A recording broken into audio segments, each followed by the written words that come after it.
With the destruction of this planet, the entire solar system was affected by massive gravitational shifts and, of course, the inevitable asteroid bombardment of fragments of the planet. As we continue further in this series, we will explore just where one of those asteroids happened to fall and how it had ramifications for the entire universe moving forward.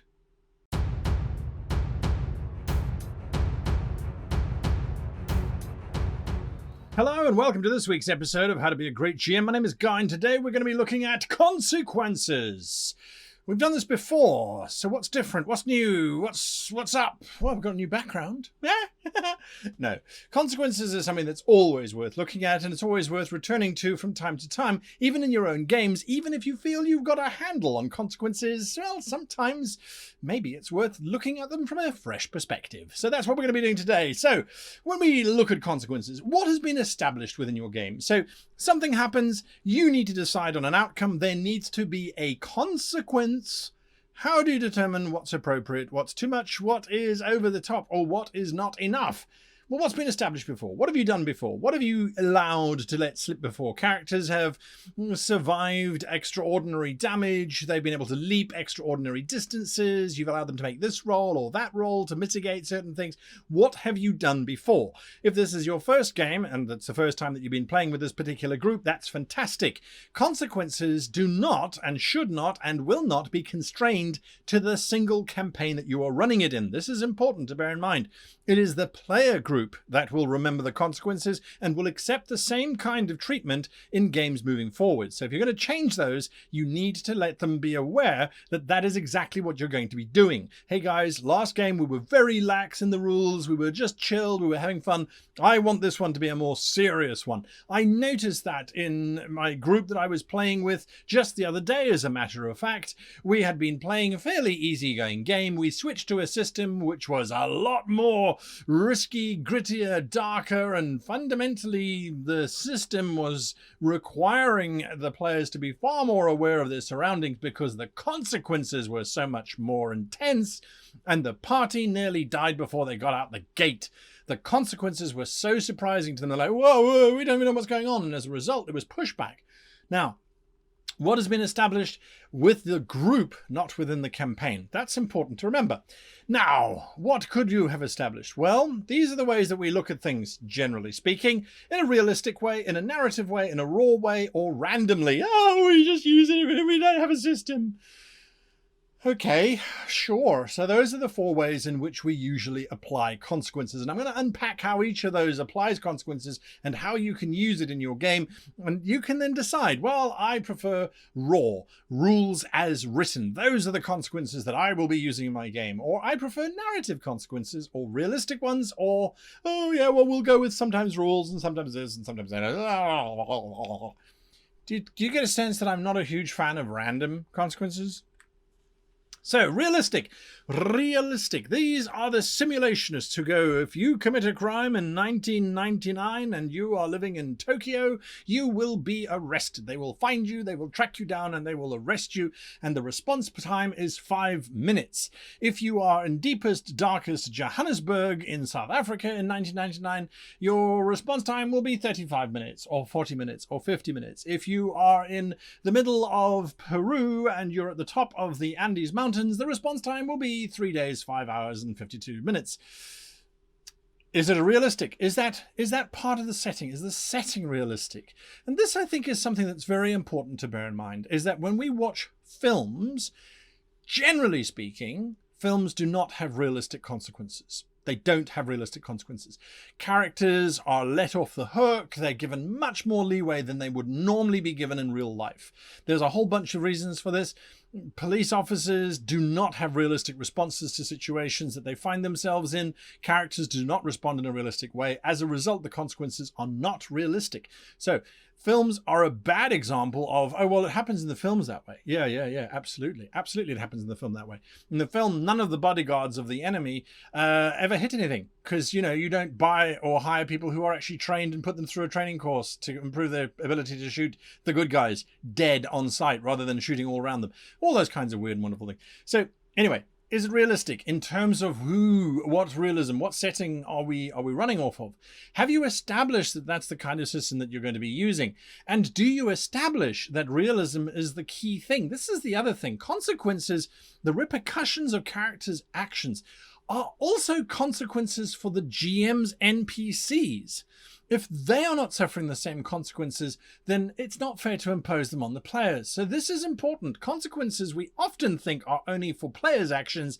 It's, as a matter of fact, for everybody's actions. A crime lord who just starts shooting people in the middle of the street, in the middle of even 1850s New York, is not only going to be attacked by the PCs, but the police force are going to be looking for them as well. You need to make sure that if you have realistic responses to those situations, that everybody gets involved who would normally get involved. And it's a very hands-off approach when you're going realism. You're going, well, realistically, this is what would happen. I'm not really imposing narrative will. I'm not imposing GM will. I'm following what would realistically happen. I'm simulating the situation. So you're fairly hands-off. You have to make sure that you remain hands-off. And this is going to be difficult for some people where you go, well, maybe they got delayed. Maybe they were buying donuts today. And that's why the fireman didn't get there in time. Or because I needed more time for the players to escape. If the response time is set at this particular time, or if there's this, it's very difficult for you to interfere. So that's realism. Realism can be a lot of fun because it makes for a very intelligent kind of game. You have to really think at it. Your players need to be prepared for it. Narrative. Oh, my favorite type of game. This is where the heroes have the advantage, where things work well for the hero's sake. The police respond, but they do stop en route to grab a health salad and green tea. There is a situation where the gangsters are fighting amongst one another and the police are not getting involved. There is definitely a sense that the PCs are the good guys, they're the heroes, they're the ones that are going to be making the difference, and all of the rest of the world is just in the background.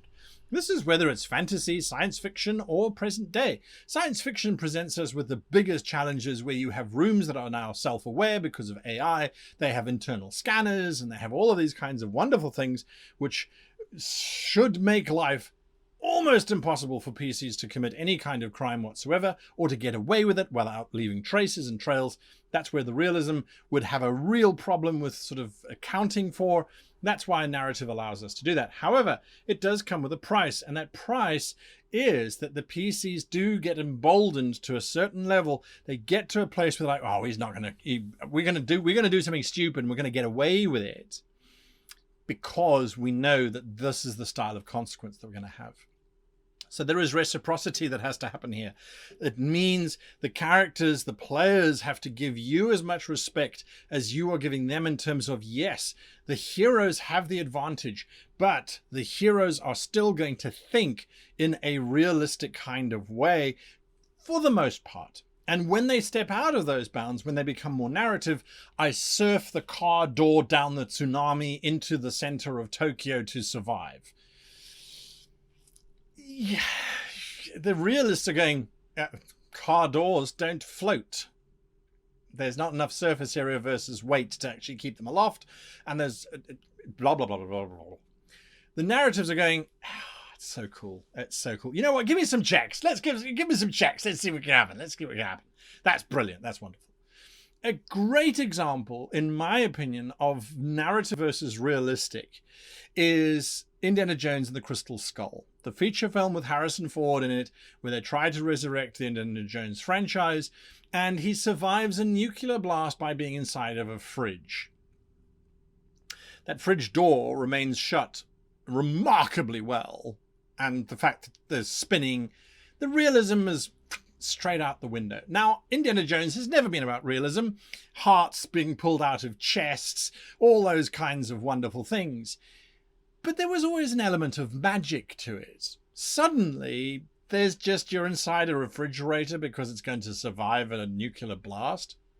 It would have been so much more believable if there had been this ancient relic, which the ancients had used to survive the blasts of some kind of enemy weapon, and it was in a museum that Jones happened to be in, and the nuclear device goes off, and he gets inside the device, and the device survives. For me, that is far more realistic, the narrative has remained the same. So the consequences, there must be reciprocity. And when it's not there, it fails. That was my opinion anyway. I hated that movie because of that fact. It's like, well, why did science suddenly get involved? Anyway, Raw, rules as written. Rules as written. This phrase, raw. Rules as written. So tables and charts and die determine the outcome of the character's actions. My character tries to surf on the door of the car across the tsunami. Okay, surfing requires you to make this check, that check. There is this modifier because the door is not a surfboard, so it's an object being used for something that is not. So you add this on, you add this on, you add that on. Let's see what the dice say. Oh, you fail. No, the door sinks and you're washed up in the tsunami and impaled upon a spiky thing and die. Because there's a chance. Yep, the chance succeeded. There's a this. Yep, there we go. Sorry. Right. Raw is not bad. Raw allows everybody to have an equal footing. Of the three, Raw is possibly the most honest in terms of running a game where you are using tables and charts and dice that everybody has agreed to beforehand. So of the three that are listed here, Raw is really a very neutral one to go with. Narrative is benefiting the players. Realistic, not really benefiting anyone other than a sense that this is probably what would happen. So then random. It's chaotic, it's confusing, it's difficult. We choose this, we choose that, we choose the next thing. It's like, well, what? Okay, I'm just going to play this game and whatever you decide is whatever you happens. To me, random is not really a good choice to take. It doesn't give you any grounding. It doesn't give you any guidance. It doesn't help you to determine what should and shouldn't happen. It really is at the whim of the GM. And I think a lot of GMs will go here rather than use the other three because this is easier when it comes to controlling your game. Your players do something stupid. Realistically, they should be arrested, prosecuted, and sent to prison. Narratively, they should have a close car chase with the police, who then give up trying to find them after a while. Raw, they done some rolls. They've made their checks. They've made their rolls. They escaped the situation. Randomly, no, you completely escape, or no, this time you die. Whereas next time, no, you're okay because it's fun. It doesn't help anybody, but it's often the easier answer. Outcomes. There are 4 types of outcome that a consequence can have, as far as I'm concerned. Punishment, impedance, enhancement, or fun. Okay. Do you punish? Do you punish the players for stupid play, for trying to do cool and wonderful things? Do you punish them? Do you impede them? As in, do you slow the game down and stop the game because the characters have done something silly? Do you enhance the game? Do you make the story better and more interesting? Or is it just for fun? So let's unpack that quickly. That was it. I unpacked it. That was quick. Fairness. You have to be fair in dealing with your consequences. So whether you are punishing, let's go back to that slide. I didn't realize it was so short. So punishment. If you are punishing the characters, you are arrested. You are sent to prison. 10 years pass. You get out. You have no money. You have no job prospects. No one will work with you. That is punishment. And I don't think it's very productive. People have made mistakes. Characters have made mistakes. Humans are humans. We're going to do that, right? Punishment, I think, is the worst of your possible consequences. There should be consequences, but punishment is not what it should be. Does it impede? I mentioned this very briefly. Impede means to slow down. Your characters are arrested, and now we're going to go through a lengthy trial. Do you want to role-play that trial? Well, okay, we'll role-play that trial because we're using realistic rules. So for the next 8 months, we're going to be in trial. We could skip forward. And realistically, yes, you lose the trial. So you go to prison for 6 years. You get out. You can't. It's slowing down the whole game. Oh, and by the way, the artifact that you were trying to find, well, it's been 10 years now, and it's been sold and lost to wherever it's gone. Your chances of finding it. All right, so you've impeded the game. That doesn't help. So your choice of consequence is very important. Has it enhanced the game? Aha, you're arrested. You're sitting in prison when you notice someone sitting in the balcony. They attack the judge or they attack you with blow darts tipped in poison. You escape. You continue on. Now you're trying to prove your innocence whilst at the same time track down the killer. It's enhanced the game. It's made the game more interesting. So your decision of how the consequences applied is critical. Is it fun? Is the outcome fun? You try to surf on that car door down the tsunami. As you're going down, you realize it's working brilliantly. It's working beautifully. This is it. Until you look over and realize that there is a shark right next to you in that wave gunning directly towards you because the metal is giving off the same scent that blood gives off because they're both iron-based compounds. You're being chased by the shark. Holy hell! That's fun. That's different. That's now I shoot the shark while surfing. It depends on the type of game. So it depends on the type of consequence. But generally, I always try and look for an enhancement or a fun outcome for that. Punishment, I don't punish players for stupid mistakes. Unless they're repeatedly doing it, in which case I change up the game anyway and make it lighthearted. Clearly, they can't handle something more serious. It must be fair. You have to apply the same consequential choice to every character, every player at your table. You can't do realistic for some and then random for others. It must be consistent across the board. There we go. You need to have contingencies. So what do we do? Is there an undo option? Is there a backup option? Is there none of that? So if the characters make a bad choice, can they replace their character with a new character? Can they bring it in? So the character gets arrested for 10 years. You're now playing the daughter of the character. We're going to do replacements. Are there backups? So please come to the table with 5 character backups because this is a savage game. You're probably going to die in the first game. Is there an undo option? I hate undo. Oh no, we're retconning that. We're taking it back. You didn't actually do that. I hate that. But are you also, as part of this contingency, warning the players? Well, if you try and do that, you probably will alert the authorities. I have had games where players have got so frustrated because we were trying to run it in a realistic way. They're like, we can't commit this crime. We as players are not smart enough to outthink a realistic portrayal of the police. So we actually can't play it.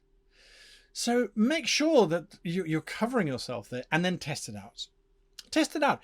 You might look at it and go, I'll never do realistic. I'm only ever going to do raw. Only ever do raw. Or you might look at it going, raw, oh my God, that sounds so boring. Try them out. Test them out. See which works for you. I have tried all of them out. I really have. And I have to say, I default back to narrative. It allows for a lot of space. And a lot of people criticize me for it, by the way. A lot of people say, oh, you're a coward. You don't really run a game. You're just selling a store and your players are just going to take advantage of that. I haven't yet had players take advantage of narrative consequence over the other two. I really, really, really haven't. So it's about finding what fits you best and then deciding, are your consequences going to work? And as this slide says, those are the 4 options that you have. I would always go for enhancing and bringing in more fun, more entertainment value to the game, rather than slowing it down or just punishing the player, punishing the character. To me, that is not a good consequence. There should be a positive one. Those are my thoughts on consequences and how you can make the decision of, is it the right one? Is it the wrong one? This was inspired by a question that was asked on discord.gg/greatgm. It's our Discord channel that we engage with. Someone asked this as a question, and so here's the answer, at least from my perspective. Until next time, however, I wish you and yours the happiest of gaming.